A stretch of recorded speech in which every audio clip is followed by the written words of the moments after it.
belong.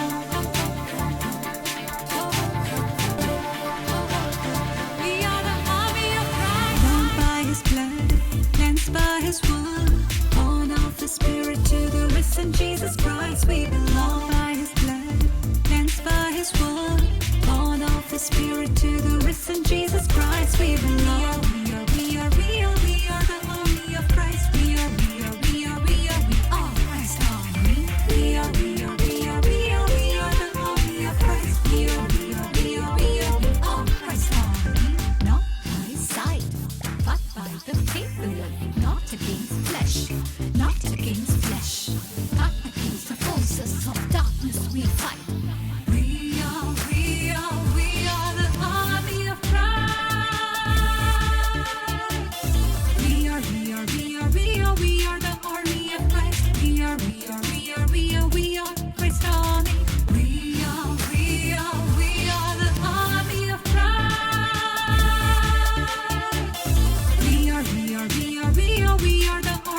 Christ. We are the army of Christ. We are Christ army. We are the army of Christ. We are Christ army. Christ ആർമിയുടെ പുതിയ എപ്പിസോഡിലേക്ക് എല്ലാവർക്കും സ്വാഗതം.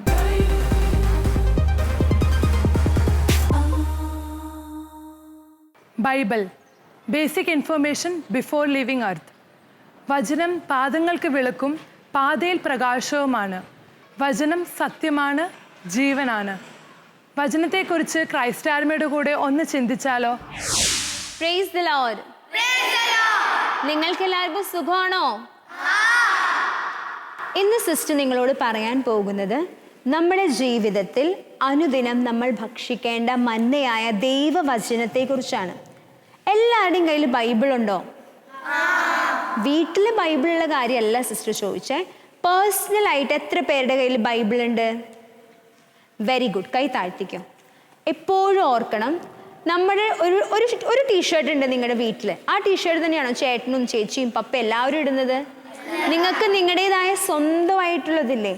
അതുപോലെ ദൈവവചനം നമുക്ക് എല്ലാവർക്കും സ്വന്തമായിട്ട് വേണം.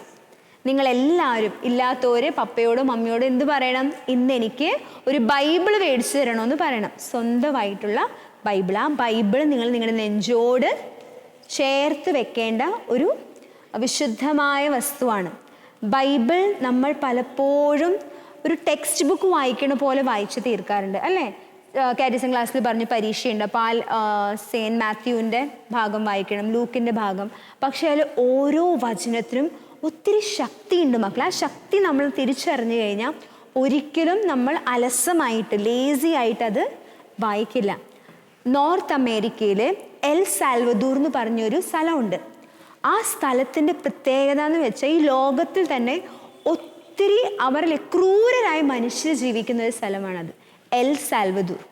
അവിടെ എന്ന് വെച്ചാൽ ഓരോ ദിവസവും എന്തുണ്ടാവും? അപകടങ്ങൾ പറയില്ലേ, കൊല, അടി, കുത്ത്, അങ്ങനെ എപ്പോഴും ക്രൂവൽ ആക്ടിവിറ്റീസ് നടക്കുന്ന ഒരു സ്ഥലമാണ് എൽ സാൽവദൂർ. അവിടെ എന്ന് വെച്ചാൽ ഒരു ദിവസം 10 മനുഷ്യരെങ്കിലും മിനിമം ഒരു ദിവസം സ്ട്രീറ്റ്സിൽ മരിക്കും. അവിടെ ഒരു ജയിലുണ്ടായിരുന്നു. ആ ജയിൽ ഫുള്ളാണ്. എൽ സാൽവദൂറിലെ ജയിൽ ഇസ് ഓൾവേസ് ഫുൾ. അത്രയും ഭീകരരായ മനുഷ്യർ താമസിക്കുന്ന ആ സ്ഥലത്ത് ഒരു ഗാങ്ങിൻ്റെ തലവനുണ്ടായിരുന്നു. ഒരു ടെററിസ്റ്റ് എന്ന് പറയില്ലേ, അതിൻ്റെ തലവനായ മാനുവൽ റിവാറോ എന്ന് പറഞ്ഞൊരു വ്യക്തി ഉണ്ടായിരുന്നു. ആ ജയിലിൻ്റെ ഉള്ളിൽ ഇവരെന്ത് ചെയ്യും? അടി, കുത്ത്, കൊലപാതകം, അങ്ങനെ അവിടെയും ജയിലിൻ്റെ ഉള്ളിലും പോലീസിന് കൺട്രോൾ ചെയ്യാൻ പറ്റാത്ത അത്ര ഭീകരരായ വ്യക്തികൾ. കണ്ടാൽ തന്നെ നമുക്ക് പേടിയാവും. വലിയ ശരീരവും ഈ കയ്യിലും കാലിലൊക്കെ ടാറ്റൂസൊക്കെ വെച്ച് ഭയങ്കര വലിയ മനുഷ്യർ, കണ്ടാൽ തന്നെ നമ്മൾ വിറച്ചു പോവും. അങ്ങനെയുള്ള മനുഷ്യരൊക്കെ അവിടെയായിരുന്നു. ആ സമയത്താണ് എന്തുണ്ടായത്? അവിടെ ഒരു മാനുവൽ റിവാറോ എന്ന് പറയുന്ന ഗാങ് ലീഡർ കിടന്നുറങ്ങണ സമയത്ത് പുള്ളി ഇങ്ങനെ ചെവിയിൽ കേൾക്കുകയാണ്, കൊരിന്തോസ് 15. കൊരിന്തോസ് എന്താ? കൊരിന്തോസ്കാർക്ക് എഴുതിയ ലേഖനം. പൗലോസ്ലിയ കൊരിന്തോസിലെ സഭയ്ക്ക് എഴുതിയ ലേഖനമാണ് കൊരിന്തോസ്.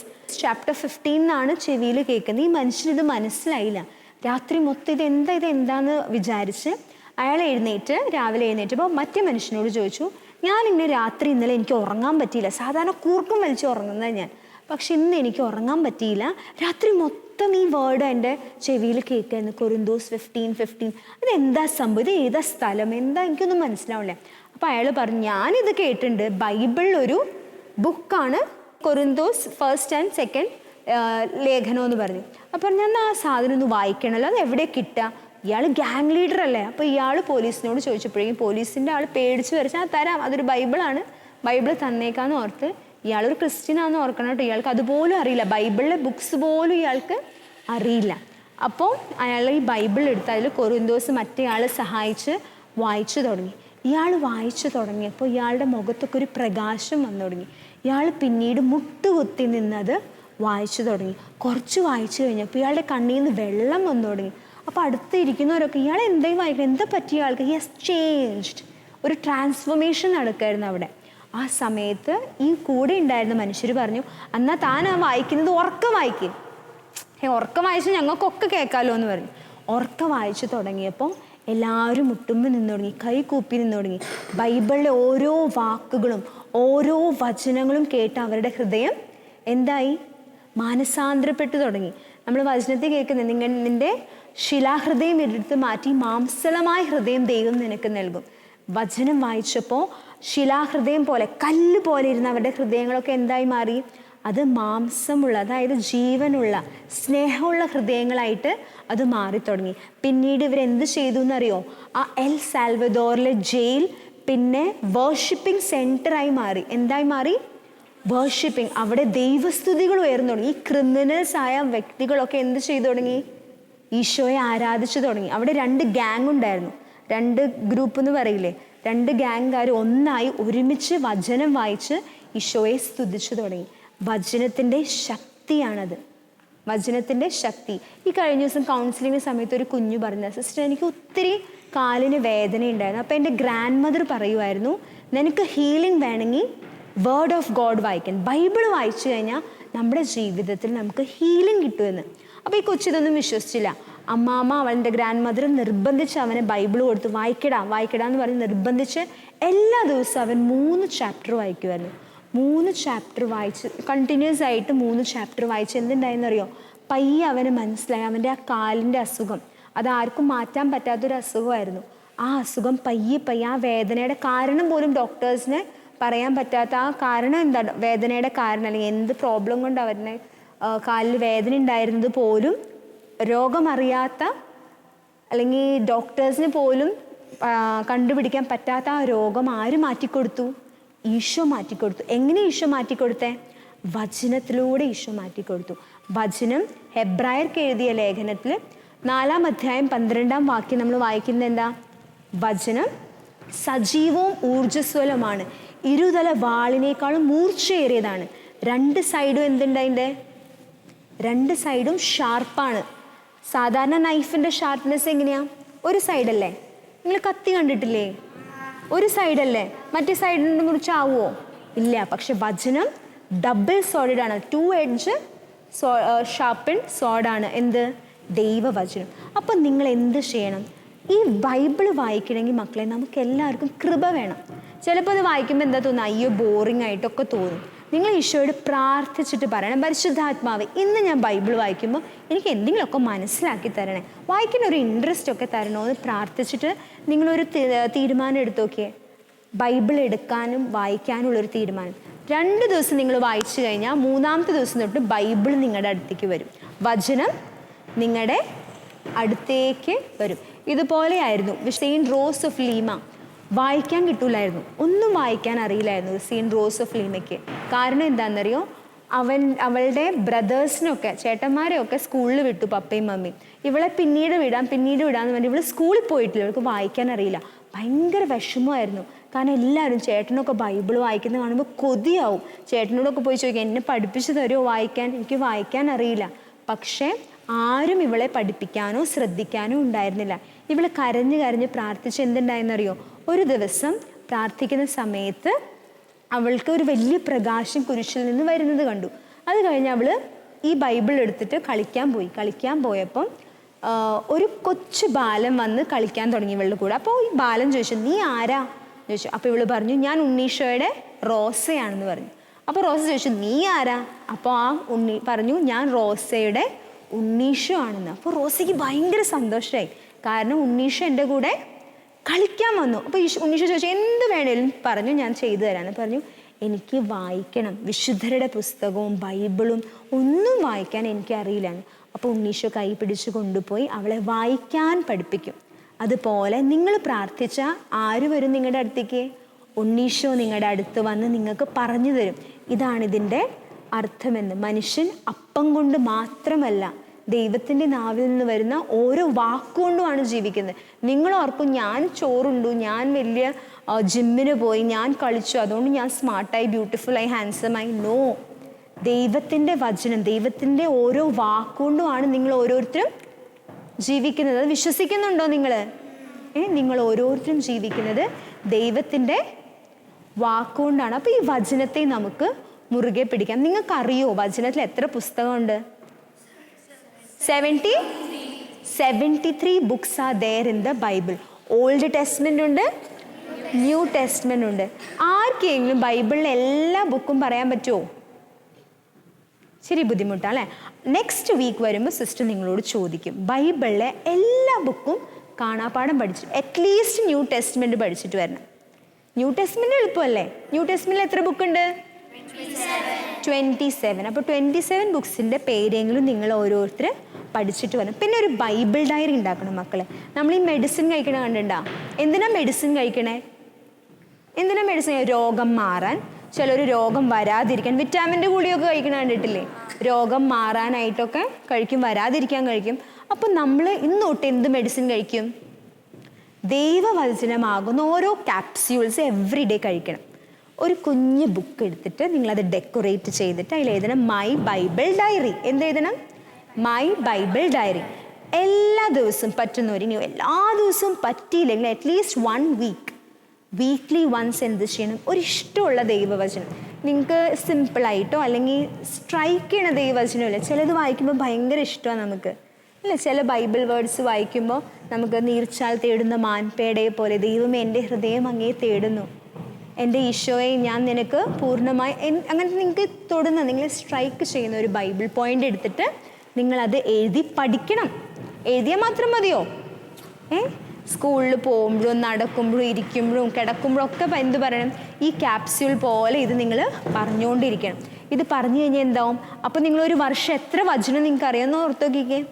1 ഇയർ അല്ലെങ്കിൽ 1 മന്ത് കഴിയുമ്പോൾ എത്ര വചനം ബൈ ഹാർട്ട് ആവും നിങ്ങൾക്ക്? അപ്പോൾ പറയില്ലേ, വചനത്തിൽ പറയുന്ന പോലെ ജീവജലത്തിൻ്റെ അരുവി പോലെ വചനം നിങ്ങളുടെ വായിൽ നിന്ന് ഒഴുകും. കുറേ മക്കൾ പറയാറുണ്ട്, സിസ്റ്റർ എനിക്ക് എൻ്റെ ദേഷ്യം കൺട്രോൾ ചെയ്യാൻ പറ്റുന്നില്ല. ദേഷ്യം കൺട്രോൾ ചെയ്യണമെങ്കിൽ എന്ത് ചെയ്യണമെന്നറിയോ? ദൈവവചനം വായിച്ച് നമ്മുടെ നാവിനെ കടിഞ്ഞാനിടണം. സങ്കീർത്തനത്തിൽ നമ്മൾ വായിക്കുന്നുണ്ട്, എൻ്റെ നാവിനെ കടിഞ്ഞാനിടണമേ, എൻ്റെ അധര കവാടത്തിൽ കാവൽ ഏർപ്പെടുത്തണമേ. അതായത് വചനം വായിക്കുമ്പോൾ ഇവിടെ ഒരു വാച്ച്മാൻ ഇരിക്കും. ആരിരിക്കും? നിങ്ങളുടെ ബിൽഡിങ്ങിൻ്റെ ഉള്ളിലേക്ക് സൊസൈറ്റിയിലേക്ക് കടക്കുമ്പോൾ ഒരു വാച്ച്മാൻ ഉണ്ടാവില്ലേ? പേരൊക്കെ എഴുതിയിട്ട് വേണ്ട അകത്ത് കിടക്കാൻ, അല്ലെങ്കിൽ ആരെങ്കിലും കയറ്റി വിടും അകത്ത്? ഇല്ല, ഒരു വാച്ച്മാനെ നിർത്തും. അതുപോലെ ബൈബിൾ വായിക്കുമ്പോൾ നമ്മുടെ അധര കവാടത്തിൽ ആര് നിൽക്കുക? ഒരു വാച്ച്മാൻ നിൽക്കുക. എന്താ പറയേണ്ടത്? ദേഷ്യം വരുമ്പോൾ ദേഷ്യപ്പെടേണ്ടാട്ടോ എന്ന് ആരും ഓർമ്മിപ്പിക്കും നമ്മളെ? ദൈവവചനം, ഈ ആത്മാവ് നമ്മളെ ഓർമ്മിപ്പിക്കും. ഒരു കുഞ്ഞ് സിസ്റ്ററിനോട് പറഞ്ഞൊരു കാര്യം സിസ്റ്റർ പറയാം, സ്ട്രൈക്ക് ചെയ്തൊരു കാര്യമാണ് സിസ്റ്ററിനെ. ആ കൊച്ചു രാവിലെ എഴുന്നേൽക്കുമ്പോൾ ആദ്യം അവളുടെ ബെഡിൻ്റെ സൈഡിലുള്ള ബൈബിളാണ് തുറക്കുന്നത്. എന്തിനാ ബൈബിൾ തുറക്കണേന്നറിയോ? ബൈബിൾ തുറന്ന് അവളത് വായിക്കും, ഉറക്കം വായിക്കും.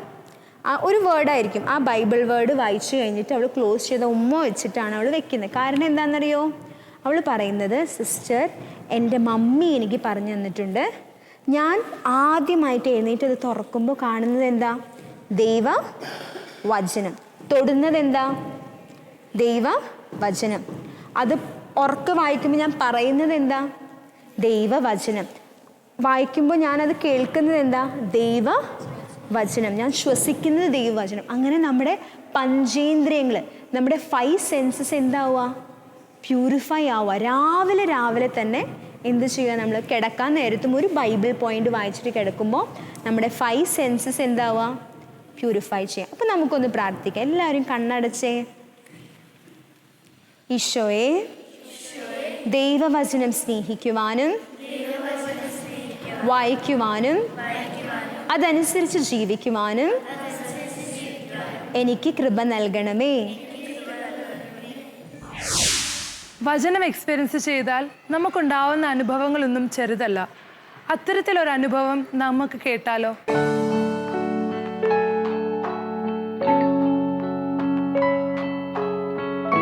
എൻ്റെ പേര് Angelina Johnson.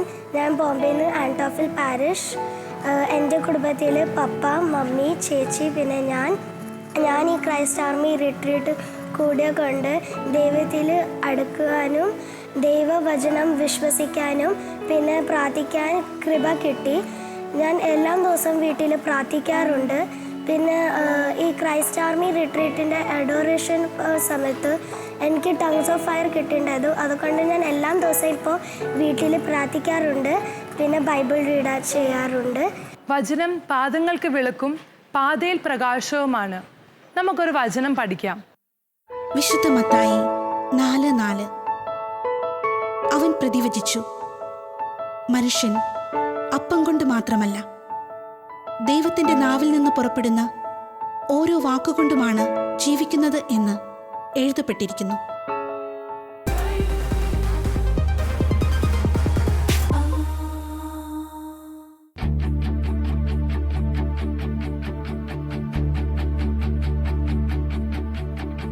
Come on now, let's open up the book. Come on now and take a good long look and see God has given us all we need to be free. It's about you, it's about me, it's about the truth that sets us free. It's about L-O-V-E, love from the Father up above. It's about hope, it's about life, it's about the love of Jesus Christ. It's about everlasting, never failing love. Come on now, let's open up the book. Come on now and take a good long look and see God has given us all we need to be free. It's about you, it's about me, it's about the truth that sets us free. It's about L-O-V-E, love from the Father up above. It's about hope, it's about life, it's about the love of Jesus Christ. It's about everlasting, never failing love. Oh, it's about you, it's about me, it's about the truth that sets us free. It's about L-O-V-E, love from the Father up above. It's about hope, it's about life, it's about the love of Jesus Christ. It's about everlasting, never failing love. ഇനി good bye time. വീണ്ടും കാണുന്നത് വരെ പരസ്പരം പ്രാർത്ഥനയിൽ ഓർക്കാം.